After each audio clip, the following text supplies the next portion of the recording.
Snow covered everything in sight, white hills stretching endlessly under a sky that showed no mercy. The cold bit through layers of Kevlar and thermal mesh, numbing his fingers until he couldn't tell if he was still gripping the emergency flare or not. Sergeant Drew Carter wasn't sure how many hours he had been trudging through the blizzard after his pod crashed in the northern pole of Varelia 7. His helmet had cracked during impact. Oxygen was leaking, but it wasn't Earth oxygen anyway. The air was thin but breathable, enough to keep him alive long enough to freeze. He had called for evac, but the signal vanished into static. His HUD flickered and died, and the only warmth came from the memory of fire. Distant, fading, useless. The mission was supposed to be a simple orbit scan. Map the planet, check for energy signatures, and return. No one told them the skies were unpredictable. No one said anything about orbital storms strong enough to tear a cruiser apart. He was the only one who survived the crash, and if the temperature kept dropping, he wouldn't be that for long. His knees gave out. He fell face first into the snow, breathing hard. The frost burned his lips and eyelids. He tried to move, but the weight of exhaustion pressed harder than any gravity. He wasn't even afraid anymore, just tired. Ready. But then the snow shifted. He didn't know if he imagined it at first, a whisper of wind, or a shape cutting through the white curtain. A shadow moved, then another, and another. The sound of boots or claws, crunching snow surrounded him. Before he could lift his head, warm hands flipped him over. He blinked up, through frozen lashes, and saw her. Green skin glowing faintly in the dim light, white hair braided down over her shoulder, decorated with feathers and beads. Her eyes were sharp and silver, filled with something between confusion and curiosity. She spoke in a language he couldn't understand, but her tone was not unkind. She looked over her shoulder and motioned. 3 more figures emerged from the snowstorm. All of them shared the same radiant green skin and long white hair. Tribal armor wrapped around them, leather, bone, fur. Bows strapped to their backs, blades curved at their sides. They weren't soldiers, they were hunters. And they had just found a strange animal in their woods. One of them knelt and placed a hand on Drew's chest, pressing lightly. Her eyes met the first woman's. They exchanged words quickly, then nodded. The first woman leaned closer, touched Drew's frozen cheek, and whispered something as she placed a strange crystal against his neck. Warmth surged through him, shocking him back to a fuller breath. He tried to speak, but his voice cracked. Instead, he reached out weakly. She caught his hand and gripped it tight. Then, with strength he didn't expect, she and another lifted him to his feet. They supported him between them and began walking toward the cliffs. He had no idea where they were taking him, but at that point, anywhere away from death was good. Enough. The trek blurred into a fog of pain and half-conscious steps. They moved like wolves in a pack, graceful, silent, always watching. The wind howled but didn't touch them.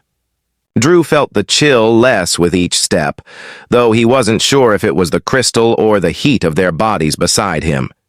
Eventually, they reached a narrow path winding between jagged stone. A cave mouth appeared, hidden behind icicles and frost-covered rock. One of the women gave a signal, and a hidden door opened from within. Warm light spilled out, golden and inviting. Drew's legs buckled again, but this time the women caught him before he hit the ground. They carried him inside. The cave wasn't a cave at all. It was a sanctuary, walls lined with stone carvings, glowing veins of energy pulsing gently. Fires burned in sculpted pits. Furs covered the ground. Other figures moved inside, more green-skinned women, all watching with wary eyes as the hunters brought in their frost-bitten prize. The one who had first found him gave a command. 2 of the others brought water and thick wraps. They began stripping off his armor, careful with the broken pieces. He winced but didn't resist. The pain was a small price for the sudden heat wrapping around him. One woman spoke softly to the others and pressed another glowing crystal to his side. He flinched, then sighed. The ache in his ribs lessened. His vision cleared.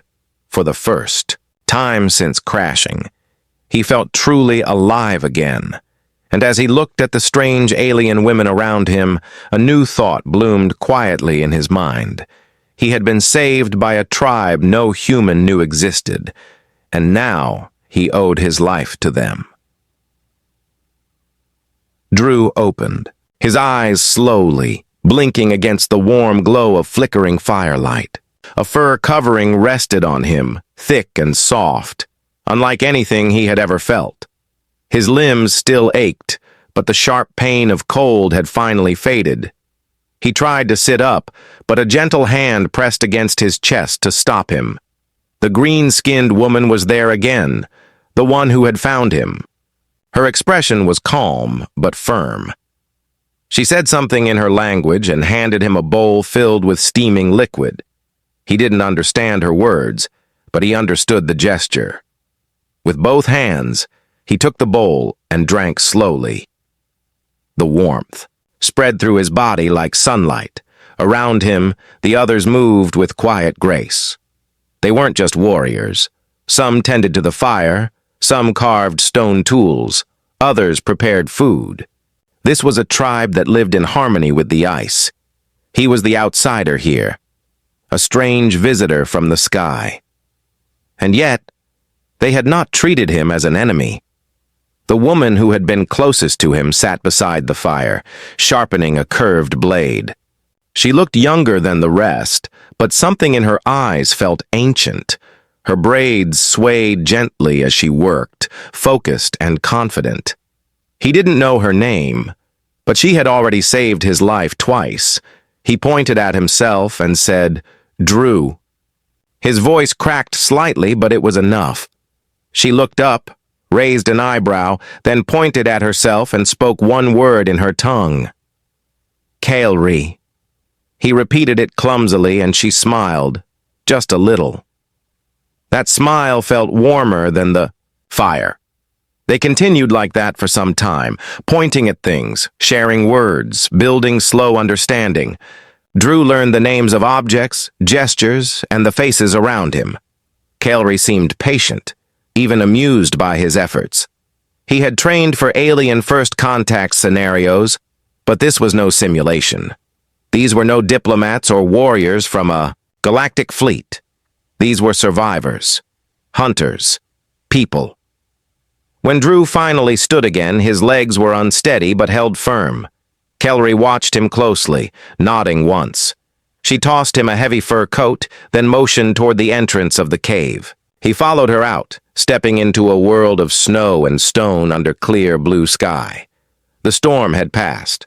What remained was silence and glittering beauty. Tall cliffs shimmered with ice. In the distance, other tribe members practiced with bows and blades.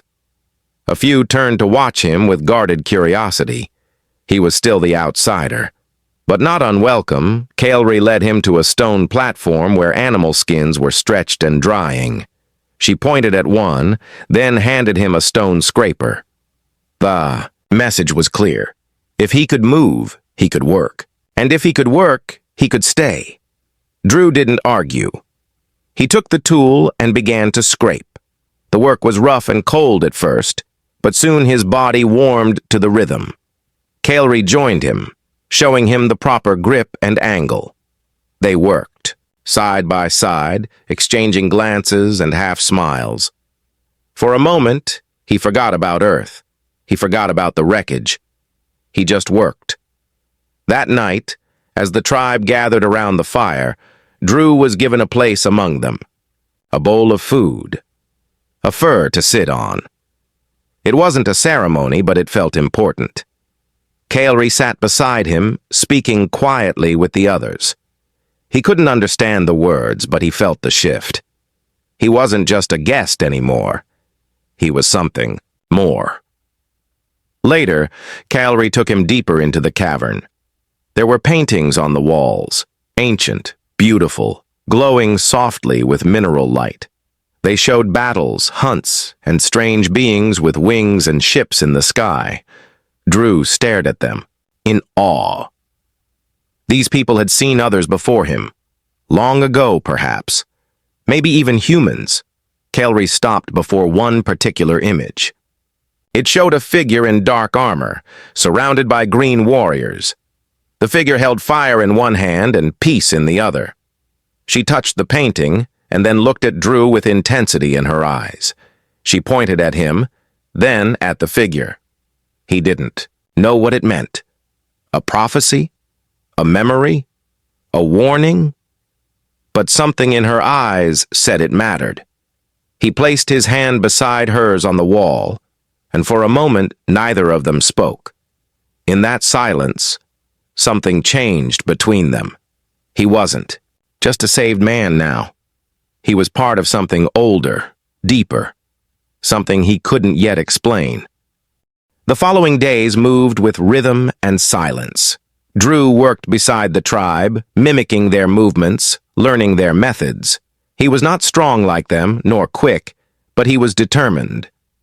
Calry noticed this and began assigning him small tasks.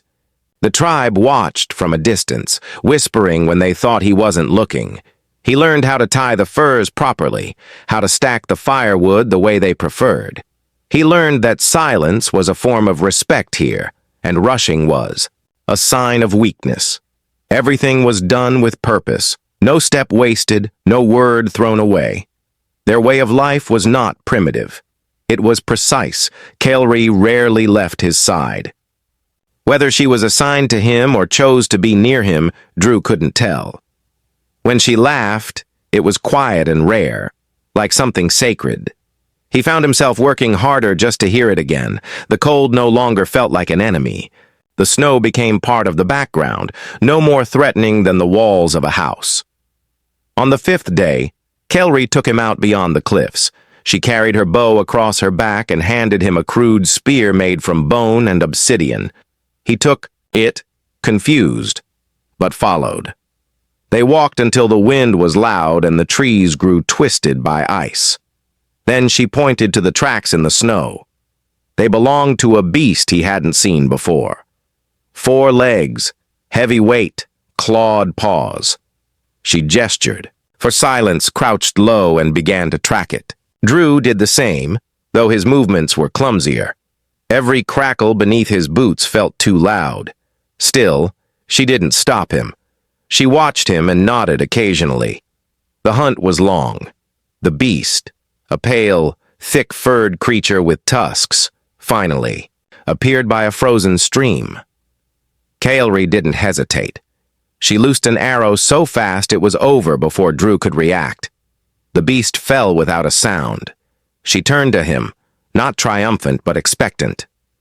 As if asking what he had learned, he approached the downed creature slowly. It was larger than he expected. The arrow had pierced just below the skull, a clean, precise shot. Calry handed him a blade and motioned for him to finish the work. He hesitated only a moment before kneeling and beginning the skinning. His hands were unsure, but steady. They carried the meat and hide back together, taking turns pulling the sled. The snow began to fall heavier now, but they pushed on. At one point, Calry stopped and looked up at the sky. Drew followed her gaze. A strange red light shimmered beyond the clouds, far in the distance. She frowned and gripped her bow tighter. That night, the elders gathered in the chamber with the glowing walls. Calry brought Drew inside and sat him near the fire. The air was tense. One of the older women, her face lined with years and stories, drew in the snow with a stick, a pattern, a map. And in the center of it, she marked a symbol Drew had seen before. It was the same symbol from the cave wall, the armored figure, the flame, the presence of outsiders. The others spoke quickly, nervously. Calry stayed silent, but her hand rested near Drew's arm. He watched and listened, knowing he was the subject even when they didn't look at him. When the meeting ended, Kelry let him outside alone. She didn't speak for a while. Then she pointed to the mountain ridge where the red light had been. She said one word he recognized from their shared lessons: danger. Then she touched his chest and said another: choice. Drew understood. Something was coming, something the tribe feared. And he, the outsider, had a decision to make: stay hidden with them and risk dragging danger to their doors, or face what waited beyond the cliffs, alone. He looked at Kelry. Her face gave nothing away, but her eyes held a quiet plea, not for herself, for her people, for the life they had protected, for the future she feared would be lost. He nodded once, not because he was brave, not because he was ready, but because he owed them more than silence. Drew spent the next morning preparing with Kelry. She didn't speak much, only pointed and nodded. She gave him a leather harness fitted with bone hooks and small pouches. Into them she placed fire crystals, dried food, and thin daggers. Every item had a reason. Every motion felt like ritual. She was sending him out, not just guiding him. The other women watched from a distance. Some whispered behind hands. Others stood with arms crossed. None stopped him. None tried to change Kelry's mind. The elders had decided. If Drew wanted to remain one of them, he had to prove he could be more than a wounded stray in the snow. Kelry led him to the mouth of a ravine. Jagged rocks split the mountain into a deep cut, narrow and wind-slick. She motioned ahead and then handed him a bow. Not her own, but one fashioned smaller for his hands. He held it awkwardly, but nodded. She rested her palm on his shoulder, then stepped back. He entered the ravine alone. The silence inside was different from the open plains. It pressed against his ears. Every crunch of his boots echoed between the stone. His breath steamed around him. The path curved and twisted, narrowing further. He gripped the bough tightly, scanning for signs of danger. Something was watching. He felt it. That crawling sensation on the back of the neck, like a predator too smart to be seen. He crouched low, moving slower. The walls glowed faintly with blue mineral veins, just enough to see the outlines of claw marks on the stone. Suddenly, movement ahead. A blur in the shadows. He raised the bow and aimed where instinct told him. The creature leapt out, a massive beast with 4 arms and a long tail, its body covered in spines. Its roar shook the narrow path, snow falling in sheets from above. Drew fired. The arrow struck the creature's shoulder, but it only made the thing angrier. It charged. Drew dove to the side, landing hard against the rocks. Pain jolted through his ribs, but he rolled and pulled another arrow. The creature swiped, claws missing his leg by inches. He fired again. This time the shot hit its eye. The beast screamed and thrashed. Drew didn't wait. He scrambled to his feet and backed away. The path behind him had caved slightly, snow and rock blocking the entrance. He was trapped with the dying monster. It stumbled, growling, then charged again, blood pouring from its wound. Drew ran toward the wall. At the last second, he jumped sideways, leading the beast into the narrowest part of the ravine. The creature's size worked against it. Its body slammed into the rock, stuck between the sharp stone edges. Drew turned and drove a dagger deep into its exposed neck. The creature shuddered, then went still. Drew stepped back, panting, his hands shaking. Blood soaked the snow beneath the monster's corpse. He leaned against the wall, trying to steady his breath. The battle had lasted minutes, but it felt like hours. He had survived. When he finally emerged from the ravine, the tribe was waiting. Kelry stood at the front. Her eyes scanned him quickly, pausing on the cuts and bruises. Then she looked past him, toward the trail of blood and the shape of the beast's body in the distance. She nodded once. The others murmured among themselves, not in fear, but with respect. Drew had faced what they feared, and lived. He walked forward, legs heavy, eyes locked on Kael'ri. She didn't smile, but she stepped aside, allowing him to walk past her and into the circle of fire once more. That night, he sat near the center, not the edge. The food passed to him was warmer. The fur draped over his shoulders was heavier. Kael'ri sat beside him, closer than before. Her presence no longer felt like protection. It felt like partnership. She whispered something he almost understood. A word that meant strength, or maybe survival. He repeated it back to her, and this time she smiled.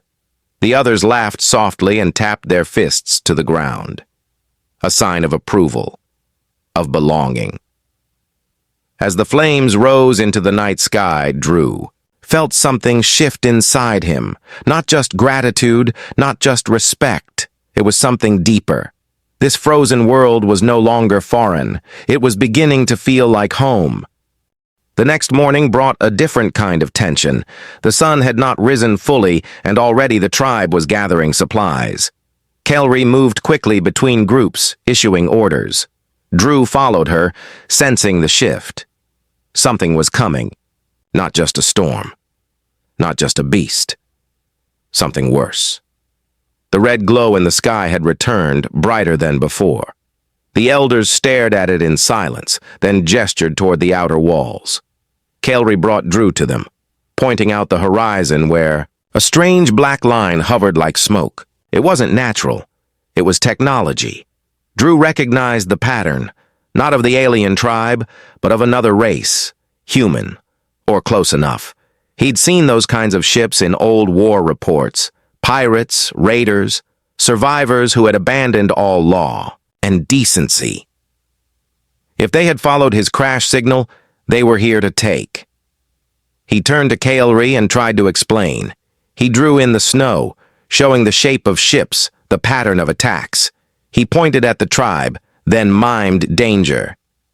She narrowed her eyes and nodded. She understood enough.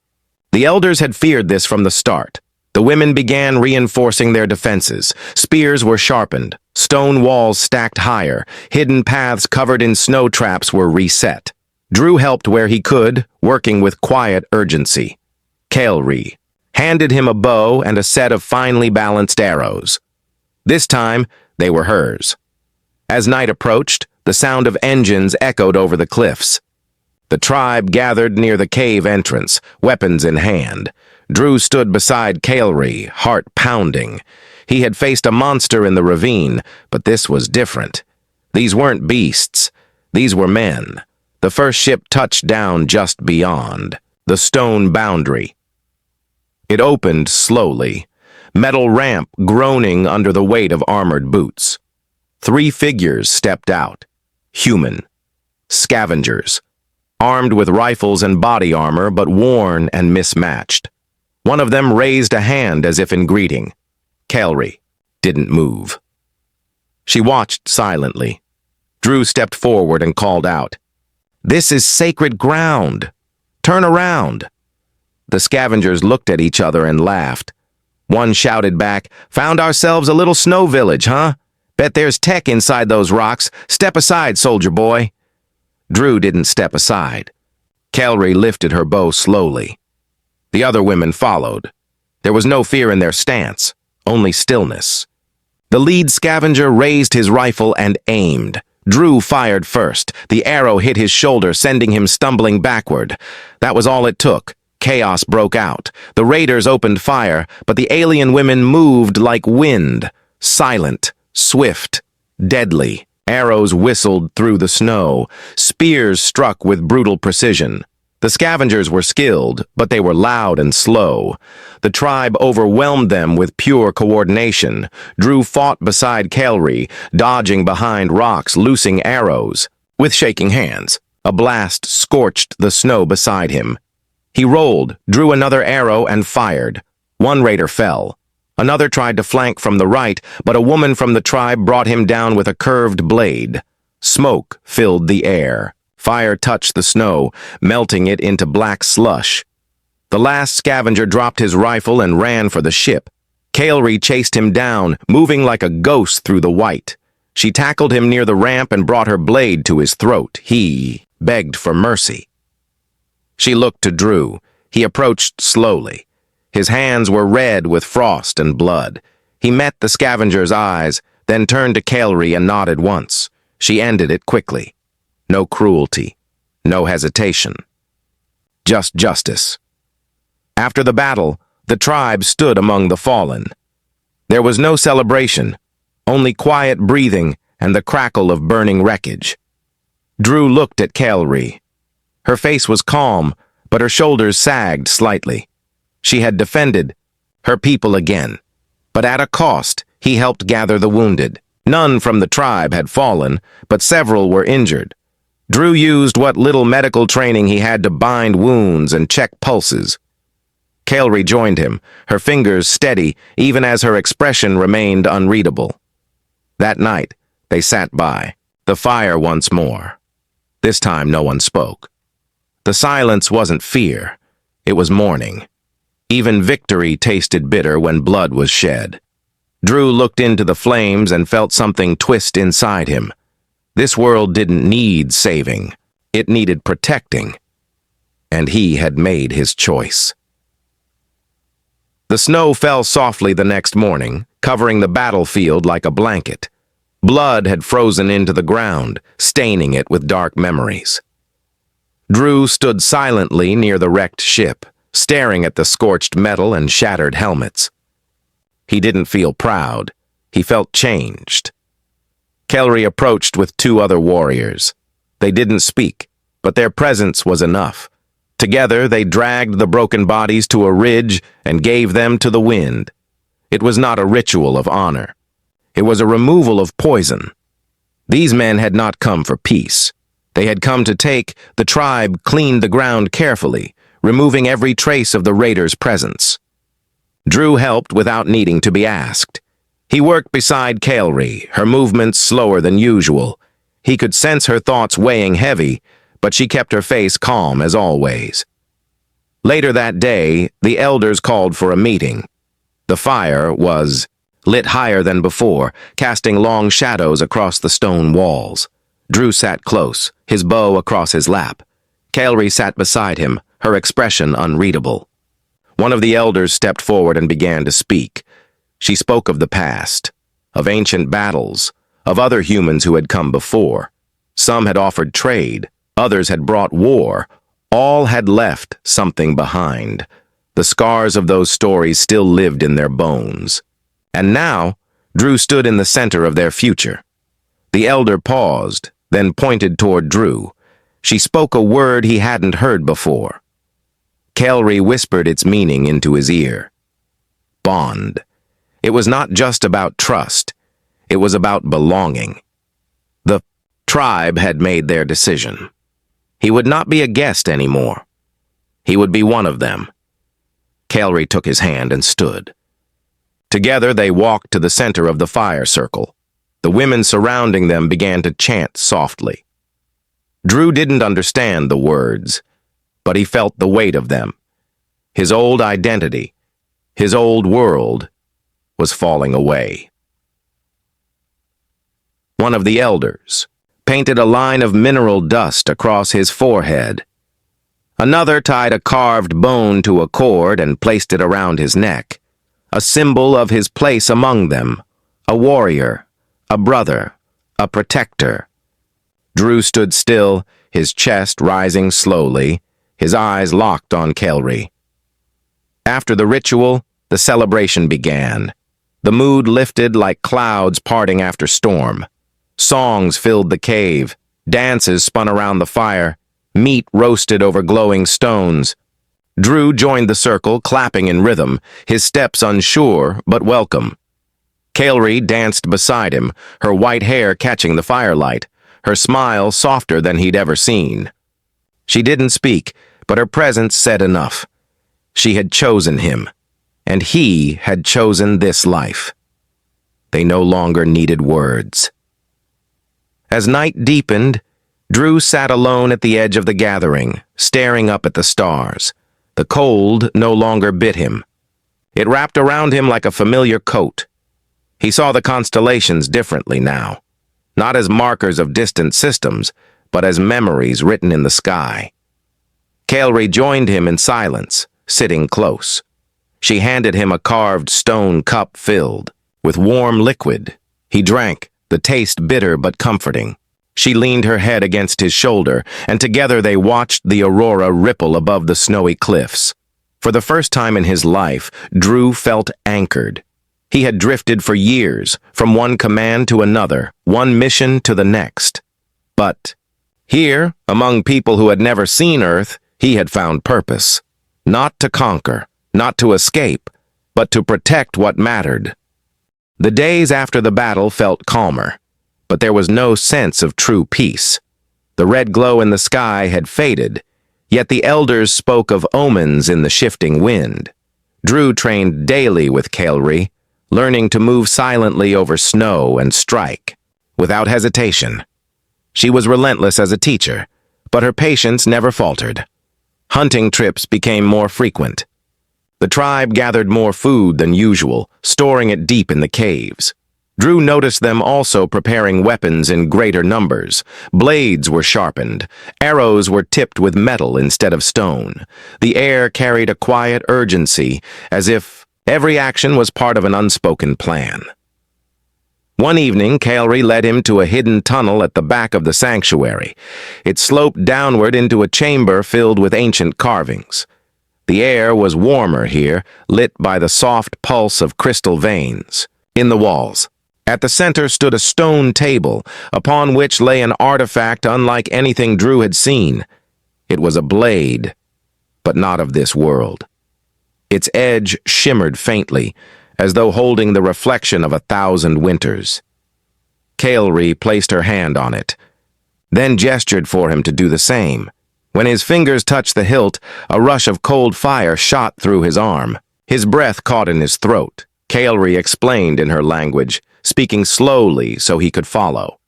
The blade belonged to the first outsider who had stood with the tribe generations ago. They called him the Icebound Guardian. When he fell, in battle the weapon was returned to the earth, waiting for another worthy to carry it. Drew felt the weight of her meaning. She was not just showing him history, she was telling him he would wield it. He gripped the weapon fully, feeling its perfect balance, the hum of energy within it. For the first time he realized he had stopped thinking about returning to human territory. When they returned to the surface, the snow was falling in thick sheets. The hunters were already back, hauling in a kill. Kael'ri spoke briefly with them, then handed Drew a bundle of furs. He followed her to the watchpost at the edge of the cliffs. The wind tore at them, but the view below made him freeze. In the valley, a formation of dark shapes moved through the snow. At first he thought they were animals, but their movements were too precise. Then the faint glint of metal caught the dying light. These were no scavengers. They were soldiers. Kael'ri's jaw tightened.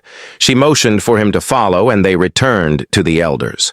The news spread quickly, and the mood in the cave shifted. Voices grew sharper. Plans were spoken.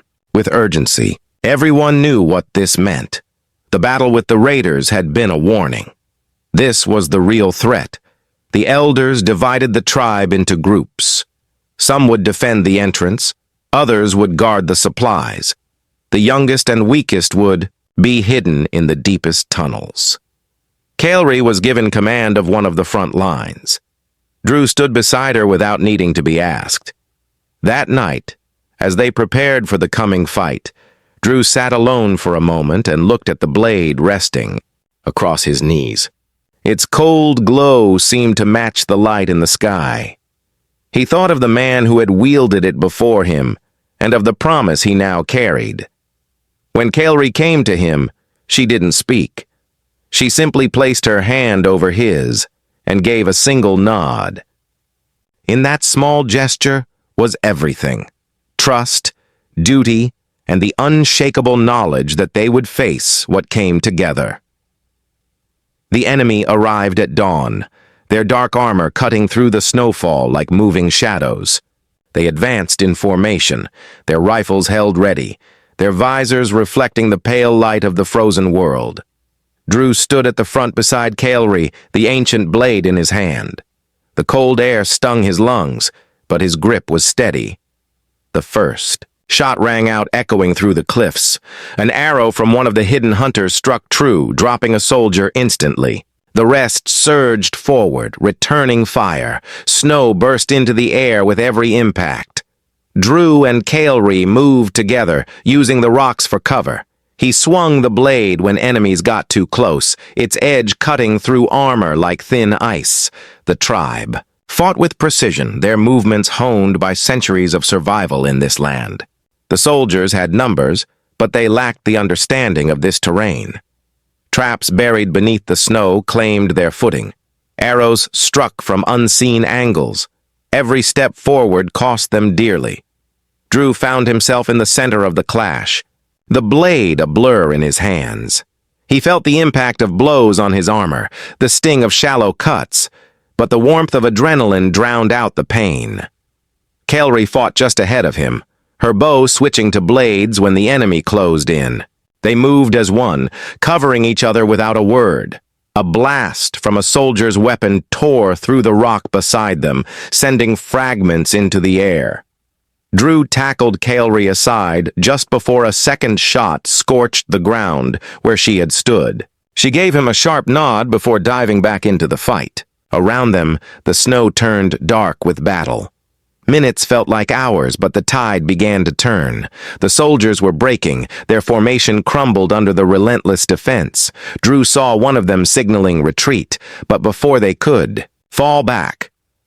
A massive explosion ripped through the valley, shaking the ground beneath their feet. The source was a second wave of enemies, heavier armed, descending from a transport ship. Drew's heart sank, but Kael'ri's expression hardened. She signaled to the elders, and a new order spread through the defenders. The fight would not be contained here. They would take it to the enemy. The tribe surged forward, abandoning cover, to press the attack. Drew followed Kael'ri, the blade flashing with each strike. He cut down one soldier after another, feeling the weight of every life taken but knowing there was no other way. They pushed through the ranks, closing on the transport ship. Kael'ri reached the ramp first, driving her blade into the nearest soldier's chest. Drew leapt beside her, sweeping his weapon in a wide arc that cleared their path. Together, they stormed the interior of the ship, cutting down the few who remained inside. The engines were still active, the controls glowing with unfamiliar symbols. Drew scanned the panels, then slammed the blade into the core housing. Sparks exploded, and the hum of the engines died. Outside, the remaining soldiers saw their escape vanish and dropped their weapons. The battle was over. The valley fell silent, except for the wind. The tribe gathered at the cliffs, their breaths visible in the cold air. The elders moved among them, checking for the wounded. Drew stood beside Kael'ri, the blade still in his hand, its glow dimming now that the danger had passed. She looked at him for a long moment, then placed her hand over his chest. It was not a warrior's salute. It was something older, a vow, one that needed no translation. Drew returned the gesture, his palm over her heart. They had fought side by side and lived. In this world, that bond was unbreakable. As the day faded, the tribe carried their dead to the highest ridge, their songs echoing against the mountains. Drew joined them, walking with Kael'ri at his side. The aurora shimmered above, casting green light over the snow. In that moment, he knew this was no longer just where he had been saved. It was where he belonged,